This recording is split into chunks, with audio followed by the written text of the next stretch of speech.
और प्रोटॉन बदल जाते हैं। मैं फिर आपको बता रहा हूँ कि एलिमेंट की पहचान एटम के अंदर न्यूक्लियस प्रोटॉन से होती है। प्रोटॉन बदल जाए तो एलिमेंट बदल जाएगा, ये डेफिनेशन में आएगा अगर ऐसा। अगर प्रोटॉन कुछ एटम्स के हजारों लाखों टाइप के एटम्स जो डिफरेंट टाइप के, उनमें कुछ एटम्स के जो हजारों एटम है उनमें कुछ एटम्स के न्यूक्लियस में अपने आप चेंज आ जाता है, न्यूक्लियस में चेंज आ गया, जहां में चेंज आ गया न्यूक्लियस, और वो न्यूक्लियस में प्रोटॉन में चेंज आ गया। जब प्रोटॉन में चेंज आ गया तो वो पहले चीज जैसे मिसाल के तौर पे आपका एटम है एक कार्बन का, कार्बन के एक एटम में 6 प्रोटॉन होते हैं, 6 प्रोटॉन। तो जिस एटम में भी 6 प्रोटॉन हो वो कार्बन का एटम कहलाएगा, चाहे उसका वजन हल्का हो या भारी। समझ में आया? तो ये जो 6 प्रोटॉन वाला कार्बन है, एक कार्बन C12 होता है, एक C14 होता है, 3 तरह के कार्बन होते हैं, ये 2 मेन है। इसमें भी 6 प्रोटॉन और C14 में भी 6, फिर दोनों को कार्बन कहते हैं। ये 12 और 14 क्या है वो बताता हूँ बाद में। अब ये C14 कार्बन से पता चलाते हैं कि कोई बॉडी जिसमें कार्बन पाया जाता है वो कितने हजार कितने लाख साल पुरानी है। जो एज का पता लगाते हैं ना कि भाई ये लकड़ी 5000 साल पुरानी है, जैसे मिसाल के तौर पे डायनासोर्स जो है उनके बारे में कैसे पता चला कि वो 1 लाख साल पुराने, 1.5-2 लाख साल पुराने, कि उनका जो वो था क्या नाम है बोन जो थी उसमें भी कार्बन होता है, फॉसिल्स तरह के बोन जो होते हैं वो उसमें कार्बन होता है। उस कार्बन से कोई एक टेक्निक है जिससे वो आगे चल के आप कभी साइंस पढ़ेंगे डिटेल में, हम सिर्फ इतने याद रखिए कि वो C14 कार्बन से पता चल जाता है कितना पुराना है, कितने हजार या कितने लाख साल पुराना है। हम इसकी डिटेल में नहीं जा रहे, लेकिन एक बात आपको आइडिया दीजिए, से पता चल जाता है, एज का पता चल जाता है। आपको ये पता लगाना है, कोई कुर्ता है उसका ये पता लगाना है कि ये 1500 साल पहले ये कुर्ता मौजूद था या नहीं था। तो उसका एक धागा लीजिए, धागे में कार्बन होगा, ऑर्गेनिक सब्सटेंस में कार्बन होता है, उससे पता चल जाएगा कि उससे प्रोसेस से इसको रेडियो डेटिंग बोलते हैं। क्या बोलते हैं इसे? Radio dating. उससे पता चल जाएगा कि ये 1500 साल पहले था या नहीं था। अब मिसाल के तौर पे हम किसी चीज बहुत से हमारे मजहब में उसमें होता है कि भाई ये जो कुर्ता है या ये जैसे उसमें है क्या नाम है क्रिश्चियंस के अंदर है कि उनके कुछ कपड़े हैं जिनके बारे में कहते हैं कि हज़रत ईसा के कपड़े, तो बहुत उनको पवित्र मानते हैं, कभी हम भी मानते हैं। अब अगर हम उसका कोई जरा सा धागा लेके पता लगाएं कि भाई ये 2000 साल पुराना है, क्योंकि 2200 साल हो गए हज़रत ईसा को दुनिया से गए हुए, 2020 साल सॉरी। तो हम अगर वो जो प्रोसेस है उसके जरिए पता चले ये वाकई में इतने साल पहले ये कुर्ता एग्जिस्ट करता था, तो इसका मतलब है हज़रत ईसा का हो सकता है। एक बार चले ये कुर्ता 2000 साल पहले एग्जिस्ट ही नहीं करता था, ये तो एग्जिस्ट तो 1000 साल पहले वजूद में आया, तो इसका मतलब है हज़रत ईसा का नहीं, देखो 2000 साल पहले दुनिया से उठा लिए गए। Are you understanding my point? जो क्रिश्चियन कहते हैं, मुस्लिम भी ये बिलीव करते हैं, ये वो कहा गया उससे हम मत नहीं पढ़ रहे। तो वो जो उसको बोलते हैं रेडियो डेटिंग। रेडियो डेटिंग का मतलब है कि रेडियो एलिमेंट के जरिए पता लगाना कितना पुराना है। तो अब जो मैं बात समझा रहा हूँ समझ लो कि कुछ एटम्स के जो न्यूक्लियस होते हैं, न्यूक्लियस कौन सा हिस्सा है जहाँ क्या पाए जाते हैं? प्रोटॉन पाए जाते हैं। कुछ एटम्स के न्यूक्लियस में अपने आप चेंज आ जाता है या हम चेंज ला सकते हैं। तो जब न्यूक्लियस में चेंज लाके नई एलिमेंट बन जाए उसे न्यूक्लियर प्रॉपर्टी बोलते हैं। जैसे क्या बोलते हैं? न्यूक्लियर प्रॉपर्टी के और जब न्यूक्लियस में चेंज आएगा तो एलिमेंट नया बन जाएगा, और एलिमेंट नया बन जाएगा तो केमिकल प्रॉपर्टीज बदल जाएंगी और फिजिकल भी बदल जाएंगी। मिसाल की तौर पर मैंने आपको मिसाल दी थी, उसको मैं खत्म कर रहा हूँ क्योंकि मैं इस टॉपिक पे डिटेल में नहीं जा रहा, it is not related to detail in your subject. ये जो C14 कार्बन है ये कुछ सालों बाद, वो तकरीबन 5000 या उसके बाद ये एक ऐसे एलिमेंट में बदल जाते हैं कि प्रोटॉन 7 हो जाते हैं 6 की जगह। 6 की जगह क्या हो जाते हैं? 7। कैसे होते हैं हम डिटेल में नहीं जा रहे, लेकिन हो जाते हैं अपने आप। C14 कार्बन और 7 प्रोटॉन वाले एटम को हम नाइट्रोजन बोलते हैं। क्या बोलते हैं? अब नाइट्रोजन जो है इसका जो केमिकल प्रॉपर्टीज है, यानी इसका इंटरेक्शन दूसरे एलिमेंट के साथ कुछ और होता है और कार्बन का इंटरेक्शन दूसरे एलिमेंट के साथ कुछ और होता है। केमिकल प्रॉपर्टीज नाइट्रोजन की अलग है और कार्बन की।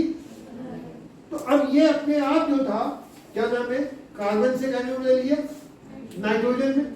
तो इसकी प्रॉपर्टीज बदल गई, केमिकल प्रॉपर्टीज बदल गई और फिजिकल भी बदल जाएंगी। लेकिन ये जो चेंज आई है ये न्यूक्लियस की वजह से आई है।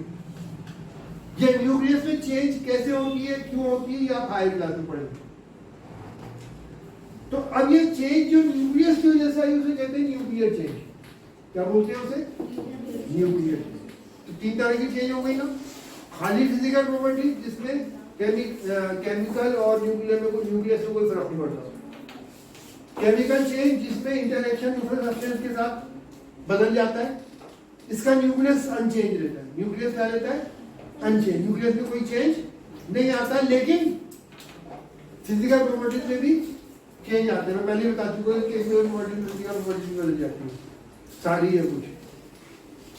और न्यूक्लियस में जब चेंज आता है, अपने आप आए या हम किसी प्रोसेस के जरिए लेके आए, तो वो न्यूक्लियर चेंज कहलाती है।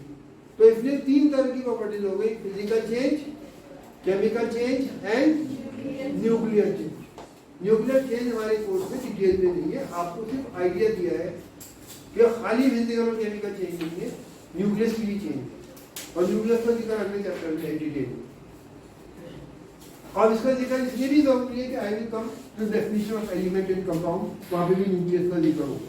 तो न्यूक्लियर एटम का वो कौन सा हिस्सा है जहां पर प्रोटॉन पाए जाते हैं, उस हिस्से को न्यूक्लियस कहते हैं। और जहां न्यूक्लियस हो जहां तो इलेक्ट्रॉन भी होंगे, लेकिन इलेक्ट्रॉन के जरिए हम एटम को डिफाइन नहीं करते, क्योंकि इलेक्ट्रॉन कब ज्यादा भी हो सकते हैं और जब केमिकल चेंज आती है तो इलेक्ट्रॉन कम भी हो जाते हैं, बढ़ भी जाते हैं। न्यूक्लियस में अगर चेंज आ गई तो वो एलिमेंट बदल जाएगा। हम उसको उस नाम से नहीं पुकारेंगे। जैसे C14 जो कार्बन है, जिसको हम कार्बन कहते थे, तो उसमें 6 प्रोटॉन थे, इसमें चेंज आई, इसमें प्रोटॉन 7 हो गए, तो इसको कार्बन नहीं कहेंगे, क्या बोलेंगे? इसको नाइट्रोजन बोलेंगे। तो ये इंटरेस्टिंग चीज है, इसको थोड़ा सा, ये 3 तरह की चीज है, इतना ध्यान रखना, फिजिकल, केमिकल एंड न्यूक्लियर। हाँ बोलो सर। जैसे डायनासोर 2 लाख साल पहले, 2 लाख या 2.5 लाख साल पहले जितने भी हो, तो सर उनके अंदर जो कार्बन था, वो इसी से पता लगाते हैं। जो चेंज आती है ना, इसका अल्लाह ने एक टाइम फिक्स कर रखा है कि इस पर्टिकुलर जो ये पर्टिकुलर, इसको न्यूक्लियर एटम बोलते हैं। क्या बोलते हैं इसको? इसमें आपको इसमें आगे जिक्र भी अगले चैप्टर के अंदर उसका नाम भी है। ये जो न्यूक्लियर चेंज आई है, चेंज आता है, इतने साल में होगा, समझ में आया? फिर वो और में बदल जाएगा। वो फिक्स टाइम है, वो टाइम कुदरत की तरफ से नेचुरली फिक्स होता है। अब जितने भी एटम्स, जो न्यूक्लियर एटम्स, जिनको रेडियो एक्टिव एटम बोलते हैं, क्या बोलते हैं इसे? रेडियो एक्टिव एटम, जो जिसमें न्यूक्लियर चेंज आती है। तो रेडियो एक्टिव एटम की जो चेंज होती है, उसका हर एक का टाइम फिक्स है बाय नेचर। अब हमने देखा भाई हमारा 50% उस टाइम में 50% बदलता है सिर्फ, यानी अगर 100 दे तो 50 बदलेंगे, 50 वो ही रहेंगे, सारा नहीं बदलता। अगले उस टाइम में वालों साल, वो टाइम आपका 5000 साल है, तो पहले 5000 साल में 100 में से 50 रह जाएंगे, 50 वो ही रहेंगे। अगले 50 साल, अगले 5,000 साल के अंदर वो जो 50 जो चेंज हुए थे, उनमें से भी चेंज आ जाएगा, समझ में आया? और जो 50 बचे रह गए थे, वो चेंज हो गए सेकेंड स्टेज पे आ जाएंगे, यानी वो चेंज जब बढ़ जाएगी। तो उसको मैथमेटिकल कैलकुलेशन से होता है, इसमें घबराने की और डिटेल में दिमाग को खराब करने की जरूरत नहीं है। कि वो एक अलग साइंस है जिसमें बहुत सारे जो फैक्टर्स इन्वॉल्व होते हैं मैथमेटिक्स के और उसके, वो हम हायर क्लास में पढ़ेंगे। लेकिन उस कैलकुलेशन से हम पता लगा सकते हैं कितने साल पुराना है। ये जो चेंज हुई है आज की तारीख में, चेंज होगी, ये हिस्सा बचा है, तो कितने साल में ये इस स्टेज पे पहुंचेगा, वो मैथमेटिकली कैलकुलेट कर सकते हैं। वो बहुत आसान है, हायर क्लास में आप पढ़ेंगे अगर साइंस ली तो उससे पता चल जाता है कि 50,000 साल पुराना है, 1 लाख साल पुराना है, 2 लाख साल पुराना है। लेकिन वो चेंज जिसमें आती है वो न्यूक्लियस में चेंज आती है। और वो चेंज का जो टाइम है 50% वो फिक्स है बाय नेचर हर एलिमेंट का। फॉर एग्जाम्पल अर्थ जो है, अर्थ के अंदर यूरेनियम पाया जाता है। यूरेनियम का जो 50% होने का चांस टाइम है, ये जो यूरेनियम में जितने टोटल एटम थे वो कितने साल बाद 50% रह जाएंगे, वो 4.5 बिलियन ईयर है। कितना? 4.5 बिलियन ईयर। उसी से पता लगाया कि अर्थ जो है वो 4.5 बिलियन ईयर पहले वजूद में आएगी। जो जितना होना चाहिए था रूल के हिसाब से उसका 50% है, जो 4.5 बिलियन ईयर में होता है। जब जमीन के ऊपर मेटेराइट्स गिरते हैं, उनके पत्थरों के अंदर जो केमिकल सब्सटेंस होता है, तो वो chemical substance originally fix amount होती है। अब कितनी है इस वक्त वो हम पता लगाते हैं कि ये इतनी अमाउंट है, कितने साल में बनी, तो उससे पता चल जाता है ये मेटेराइट कितने हजार साल पुराना है, ये कितने लाख साल पुराना है। उसी से पता चला है कि सन जो आपका ये चांद है ये तकरीबन 4 बिलियन ईयर ओल्ड है। अब यू अंडरस्टैंडिंग माय पॉइंट? तो हम इस डिटेल में नहीं जा रहे हैं, साइंस ने इतनी तरक्की कर ली है वो ये बता सकते हैं कितने साल पुराना है। आपका बाल लेकर कोई पता लगा सकते हैं कि आपकी जो एज है वो कितने साल की है, उसके अंदर केमिकल इतना साइंस तरक्की कर चुका है। फिर आपको ये कहते हैं तो वो आपकी समझ में नहीं आएगा, क्योंकि आपको जो उसके लिए डिटेल्स चाहिए, मैथमेटिक्स चाहिए और जो नॉलेज चाहिए वो आपको इस स्टेज पे है ही नहीं। आपको आप पहली क्लास के बच्चे से कहे कि भाई ज़रा क्या नाम है उसका आइंस्टाइन का फॉर्मूले पे सवाल कर दे, वो कहता आइंस्टाइन कौन होता है, मुझे यही नहीं पता। I=mc² के ऊपर आप सवाल आप कर लेंगे, लेकिन आप पहली क्लास के बच्चों को देखें तो उसको समझ में आएगा ही बात समझ। तो आप यू कांट गो, तो एक हिंट दिया आपको कि भाई ऐसा भी होगा। न्यूक्लियर चेंज का जिक्र इसलिए करा है कि आपके दिमाग में खाली ये ना रहे कि बस फिजिकल और केमिकल दो चेंज है, बाकी कोई चेंज होती नहीं। फिर आपको हिंट दिया कि भाई एक और चेंज भी होती है जो न्यूक्लियस की वजह से आती है, और जब न्यूक्लियस चेंज होती है, न्यूक्लियस की वजह से चेंज आती है, उसमें न्यूक्लियस तो चेंज होता है, एलिमेंट बदल जाता है। जैसे C14 कार्बन था वो काइन में बदल गया, नाइट्रोजन में बदल गया। ये एग्जाम्पल काफी हो, ये एग्जाम्पल आपकी अगली चैप्टर में बुक में है जी। बात समझ में आएगी? आएगी। ये रेडियोएक्टिव एलिमेंट बोलते हैं, इनका अगले चैप्टर में जिक्र है इसका। यहाँ थोड़ा सा मैंने इसलिए जिक्र किया कि I am going to use it here. अब हम आ जाएंगे प्योर सब्सटेंस की दो फॉर्म, एलिमेंट एंड कंपाउंड। हाँ सर इन सब चेंजेस के बाद इलेक्ट्रॉन का कोई काम नहीं होता? टाइम में सर जब प्रोटॉन चेंज होता है 6 से 7 तो इलेक्ट्रॉन का कोई काम इलेक्ट्रॉन जो है ना वो न्यूक्लियस के बाहर घूमते हैं, वो कम भी हो जाते हैं, बढ़ भी जाते हैं, उससे एटम पे कोई फर्क नहीं पड़ता। प्रॉपर्टी में तो फर्क पड़ेगा, सब्सटेंस की प्रॉपर्टी में फर्क पड़ेगा। बढ़ गए, कम हो गए, चार्ज आ जाएगा और भी कई चीजें चेंज हो जाएगी। जो चार्ज आता है, आप एब्राइट रोड को रब करते हो, चार्ज हो जाती है, एटम में चार्ज आ जाता है, आयंस कहलाते हैं। अगले चैप्टर में पढ़ेंगे आप, समझ में आया ना ये? तो वो कैसे जो उसकी जो एटम के जो नाम है वो नहीं बदलता। एटम का नाम जब भी बदलेगा जब उसके प्रोटॉन बदल जाएंगे, जब उसके I am going to use this word in definition of atom element. अगर 6 प्रोटॉन है, चाहे उसकी फिजिकल प्रॉपर्टीज कुछ भी हो, कुछ भी, उसको हम कार्बन कहेंगे। क्या बोलेंगे? कोई ऐसा एलिमेंट है जिसके एटम्स के अंदर एक ही प्रोटॉन है। एटम में कितने प्रोटॉन है? खाली एक प्रोटॉन वाला एटम, क्या बोलते हैं उसे? हाइड्रोजन। क्या बोलते हैं उसे? उसका मास, हाइड्रोजन 3 तरह के, उनके मास अलग अलग है। 3 तरह के हाइड्रोजन के मास अलग अलग है, लेकिन सबको हाइड्रोजन कहते हैं क्योंकि सबके प्रोटॉन में, सबके जो है वो न्यूक्लियस में एक ही प्रोटॉन होता है। इसी तरह ऑक्सीजन के न्यूक्लियस में 8 प्रोटॉन होते हैं। कितने? 8। लेकिन मास उसके 3 तरह के एटम है, एक का मास 16, एक का 17, एक का 18। एटम के मास अलग अलग है, 16, 17, 18। लेकिन उन सबको ऑक्सीजन इसलिए कहते हैं कि उन सबके प्रोटॉन, सॉरी, उन सबके न्यूक्लियस में कितने प्रोटॉन है? 8 प्रोटॉन। ये बात समझ में आया? इसी तरह कार्बन के मेन जो प्रोटॉन, जो एटम है 2 तरह के होते हैं। एक का मास जो है वो 6 होता है, सॉरी, एक का मास होता है कितना? 14, और एक का 12। एक का 12 और एक का लेकिन दोनों को कार्बन कहते हैं क्योंकि दोनों के न्यूक्लियस में कितने 6 प्रोटॉन, 6 प्रोटॉन वाला एटम है कोई, तो उसको देखने में कैसा ही हो, फिजिकल प्रॉपर्टीज दूसरों से अलग हो, लेकिन उसको पुकारेगी किस नाम से, कार्बन के नाम से।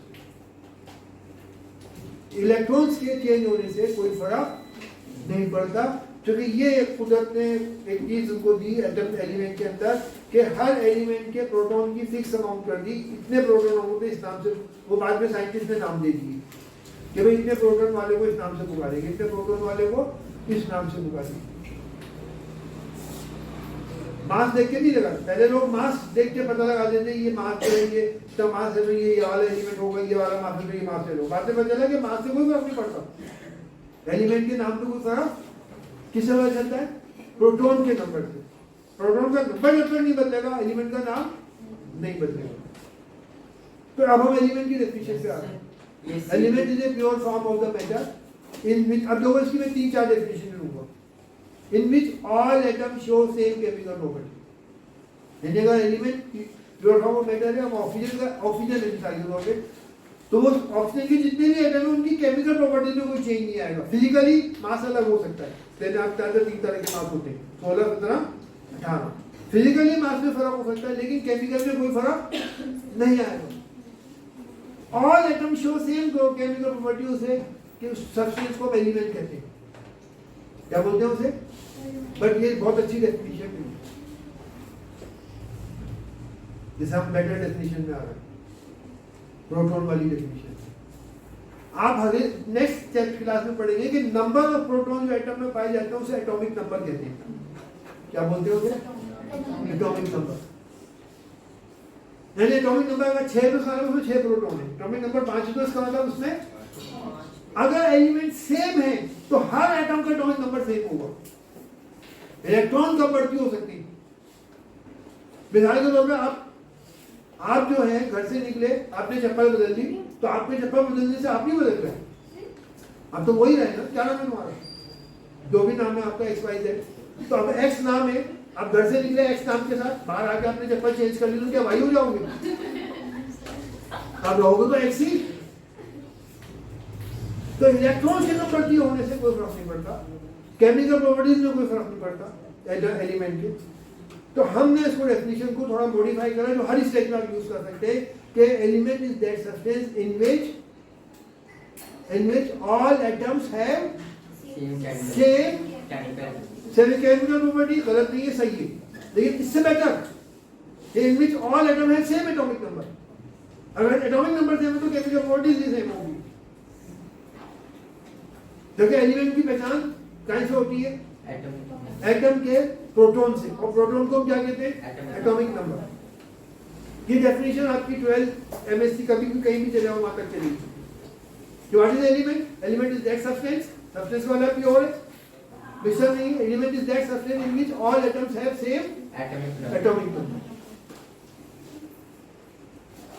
इसको कहते हैं एलिमेंट।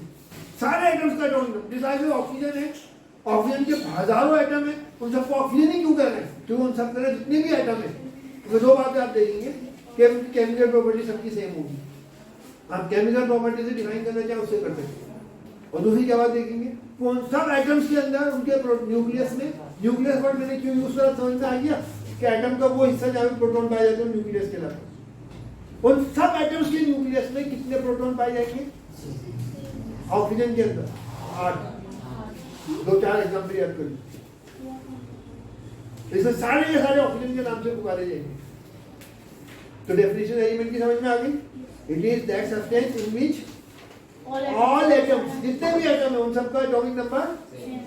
अगर एटॉमिक नंबर कुछ का पूछे तो वो एलिमेंट नहीं है, बस हम ये कहेंगे एलिमेंट, ये नहीं कहेंगे वो कंपाउंड, नहीं, एलिमेंट नहीं है। वो हो सकता है मिक्सचर हो सकता है कंपाउंड। जैसे फॉर एग्जाम्पल आपको ग्लास में हमने लिक्विड दिया, हमने कहा ये पानी नहीं है, क्या नहीं है, आपने उसको प्रॉपर्टी से पता लगा लिया पानी नहीं है, तो उसका मतलब है वो रूह अफ़ज़ा शरबत है, वो क्या मिल्क है, वो क्या कैंपा बोला है, या वो क्या नाम है, अलग अलग तरह की वो आती है, रिमझिम आती है, पता नहीं कौन कौन सी आती है। आपके पास पानी नहीं है, पानी नहीं होने का मतलब है कि पानी नहीं है, कुछ भी हो सकता है, उसमें हम नहीं जा रहे। तो अगर एटम्स एटॉमिक नंबर सेम नहीं है, कुछ का अलग है कुछ का अलग है, तो वो एलिमेंट नहीं है, बस हम इतना कहेंगे। हम ये नहीं कहेंगे कि जो एलिमेंट नहीं है इसका अलग कंपाउंड है। कंपाउंड में भी दो तरह के हैं, दो या दो से ज्यादा तरह के अलग अलग एलिमेंट होते हैं और मिक्सर नहीं होते। तो हो सकता है वो एलिमेंट नहीं है तो कंपाउंड भी हो सकता है और मिक्सर भी हो सकता है। अब आइए कंपाउंड की डेफिनेशन। सर एक चीज पूछनी थी, ये C12 और C14 में क्या फर्क है? C12 और C14 की न्यूक्लियर प्रॉपर्टी में फर्क है। ये मैंने इसलिए एग्जाम्पल ली थी कि C12 चेंज नहीं होता, C14 चेंज होता है। C12 नाइट्रोजन में नहीं बदलेगा वक्त के साथ, 5000 5500 साल लगते हैं, लेकिन C14 5-5.5 साल में वो एटम टाइम बदल जाएगा नाइट्रोजन में, कुछ एटम 50% बदलते हैं, अगर 100 है तो 50 बदल जाएंगे। अच्छा मतलब सर इनका नंबर कुछ भी हो मगर अगर एटॉमिक नंबर सेम है तो वो कार्बन के सेम नाम से पुकारे जाएंगे। एलिमेंट तो होगा ही, वो एलिमेंट तो पहले भी था, लेकिन नाम सेम होगा। Yes sir. सिर्फ 6 प्रोटॉन थे उसमें भी, इसमें भी 6 प्रोटॉन थे, इसलिए दोनों का नाम कार्बन है। C13 भी होता है, बहुत कम, बहुत फाइनल क्वांटिटी में होता है। मेन दो है ये, C12 और C14। अब फर्क क्या है इसके अंदर कि केमिकल प्रॉपर्टीज दोनों की सेम होंगी, क्योंकि केमिकल प्रॉपर्टीज, समझ लो ध्यान से, केमिकल प्रॉपर्टीज डिपेंड करती है इलेक्ट्रॉन्स के अरेंजमेंट के ऊपर, अगली क्लास में पढ़ेंगे। और इलेक्ट्रॉन्स का अरेंजमेंट डिपेंड करता है नंबर ऑफ इलेक्ट्रॉन्स पे। दूसरा point, number of electrons depend करते हैं नंबर ऑफ प्रोटॉन के, क्योंकि हर एटम में इलेक्ट्रॉन प्रोटॉन इक्वल होते हैं। 6 प्रोटॉन है तो इलेक्ट्रॉन भी 6 होंगे, क्योंकि एटम न्यूट्रल होता है, पॉजिटिव नेगेटिव दोनों इक्वल है, पॉजिटिव नेगेटिव 6 प्लस 6 माइनस तब 0 बनेगा। इलेक्ट्रॉन से उनका अरेंजमेंट बदल जाता है इलेक्ट्रॉन की कम बढ़ती होने से, और इलेक्ट्रॉनिक अरेंजमेंट बदलने से केमिकल प्रॉपर्टीज में फर्क आता है। तो चूंकि दोनों में 6 प्रोटॉन है तो इलेक्ट्रॉन भी दोनों में 6 होंगे, क्योंकि इलेक्ट्रॉन प्रोटॉन के बराबर होते हैं। जो उनका अरेंजमेंट होगा इलेक्ट्रॉन्स का, वो दोनों में सेम, एग्जैक्टली सेम होगा, बराबर नहीं सेम होगा। तो जो केमिकल प्रॉपर्टीज C14 कार्बन की थी वही केमिकल प्रॉपर्टीज C12 की भी होंगी। तो केमिकल प्रॉपर्टी दोनों की सेम है, लेकिन फिजिकल अलग है। क्यों? उसका मास 12 है, इसका मास 14 है, जो नंबर है ये मास को इंडिकेट करता है। तो एक तो फिजिकल प्रॉपर्टी बदल गई, दूसरे के C14 वक्त के साथ कुछ एटम C14 के 5-5.5 साल जो भी टाइम है वो हाथ जाके उसका रखो पड़ेगा, क्या में मिल जाता है C14 नाइट्रोजन में, लेकिन C12 हमेशा सेम रहता है, वो कभी नहीं बदलेगा। इस तरह ऑक्सीजन के 3 तरह के एटम है, O16, O17, O18, सब में 16 प्रोटॉन है, 8 प्रोटॉन है, सब में कितने प्रोटॉन है और 8 ही इलेक्ट्रॉन है। जब इलेक्ट्रॉन भी 8 होंगे तो इलेक्ट्रॉनिक कॉन्फ़िगरेशन भी सबका सेम होगा, और इलेक्ट्रॉनिक कॉन्फ़िगरेशन सेम होगा तो केमिकल प्रॉपर्टीज भी सेम होंगी, लेकिन न्यूक्लियर प्रॉपर्टी तीनों की अलग है। ऑक्सीजन C16 वो स्टेबल है, वो चेंज नहीं होता, C17 और 18 चेंज हो जाते हैं वक्त के साथ। इसलिए मैंने 3 तरह की प्रॉपर्टीज बताई कि कुछ एटम्स ऐसे हैं कि जिनके न्यूक्लियस स्टेबल नहीं होते, वो बदल जाते हैं, और इस न्यूक्लियस के बदलने की जो प्रॉपर्टी है उसको हम किस नाम से पुकारते हैं? न्यूक्लियर प्रॉपर्टी, जो कि न्यूक्लियस से रिलेटेड है। क्या किस नाम से पुकारते हैं?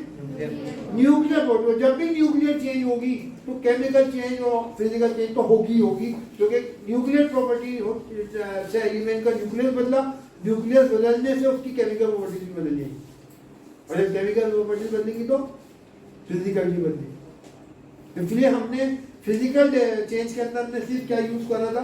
The change only in physical property. Only इसलिए कहा था कि फिजिकल चेंज में भी है खाली, लेकिन केमिकल चेंज में भी फिजिकल चेंज होती है, और न्यूक्लियर चेंज में भी फिजिकल चेंज होती है। समझना? तो हमने ओनली वर्ड इसलिए यूज करा था कि बाकी चीजें चेंज नहीं हो रही। इलेक्ट्रॉनिक कॉन्फ़िगरेशन, इलेक्ट्रॉन्स का अरेंजमेंट चेंज नहीं हो रहा। बात समझ में आएगी? लेकिन जब हम केमिकल चेंज में आएंगे तो दोनों चेंज होंगी। तो वहां उसमें केमिकल चेंज इसलिए बोल रहे हैं कि उसमें सिर्फ न्यूक्लियर क्या चेंज हो रहा है? इंटरेक्शन दूसरे है, केमिकल प्रॉपर्टी चेंज हो रही है, उसके अंदर स्टूडेंट फिजिकल भी चेंज हो रही है, लेकिन फिजिक्स क्या न्यूक्लियस चेंज नहीं हो रही। अगर न्यूक्लियस भी चेंज हो रही होती तो उसको हम केमिकल चेंज नहीं कहते, उसको हम किस नाम से पुकारते? न्यूक्लियर चेंज के नाम से पुकारते। ये बात समझ में है? अगर मान लो केमिकल प्रॉपर्टी के साथ न्यूक्लियर प्रॉपर्टी भी बदल रही है तो उसको हम केमिकल चेंज नहीं कहेंगे फिर। जैसे फिजिकल प्रॉपर्टीज के साथ केमिकल प्रॉपर्टीज बदल रही तो उसको फिजिकल चेंज नहीं कहेंगे, क्या बोलेंगे उसको हम? केमिकल चेंज बोलेंगे। और केमिकल चेंज के साथ न्यूक्लियर प्रॉपर्टीज भी बदल रही तो उसको केमिकल चेंज नहीं कहेंगे हम, किस नाम से पुकारेंगे उसे हम? तो कुछ एलिमेंट्स के अंदर इसलिए 3 तरह की प्रॉपर्टी होती है। कुछ एलिमेंट न्यूक्लियर चेंज की प्रॉपर्टी भी शो करते हैं, सारे एलिमेंट शो, और कुछ एलिमेंट की कुछ एटम शो करते हैं, सारे एटम शो नहीं करते। वो हमारे क्लास में पढ़ेंगे।